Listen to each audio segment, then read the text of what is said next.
ಸ್ವಲ್ಪ ಜನ ಇದನ್ನು ತಗೊಳ್ಳೋದೇ ಬೇಡ ಅಂತಾರೆ, ಇನ್ನೂ ಸ್ವಲ್ಪ ಜನ ಇದನ್ನು ವೇಸ್ಟ್ ಅಂತಾರೆ. ಬಟ್ ರಿಯಾಲಿಟಿ ಬೇರೆನೇ ಇದೆ. 3 ಸಿಂಪಲ್ ವಿಷಯ ಹೇಳ್ತೀನಿ, ಇದರಿಂದ ನಿಮಗೆ ಒಮೆಗಾ 3 ಡಿಫಿಷಿಯನ್ಸಿ ಇದೆಯಾ ಅಂತ ತಿಳ್ಕೊಳ್ಳೋದ್ರಲ್ಲಿ ಹೆಲ್ಪ್ ಮಾಡುತ್ತೆ.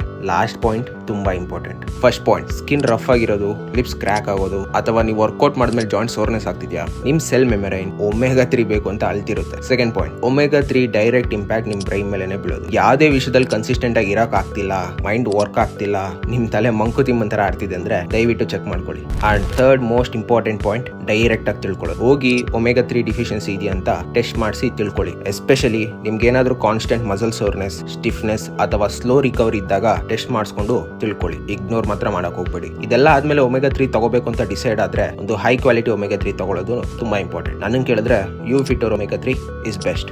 ತಗೊಂತೀರಾ, ಸ್ವಲ್ಪ ದುಡ್ಡು ಜಾಸ್ತಿ ಆದ್ರೂ ಚೆನ್ನಾಗಿರೋ ತಗೊಳ್ಳಿ. ಇನ್ನೂ ಒಮೆಗಾ 3 ಬೆನಿಫಿಟ್ಸ್ ತಿಳ್ಕೋಬೇಕು ಅಂದ್ರೆ ಒಮೆಗಾ 3 ಅಂತ ಕಮೆಂಟ್ ಮಾಡಿ, ಫುಲ್ ಡೀಟೇಲ್ಸ್ ನಿಮ್ DM ಬರುತ್ತೆ.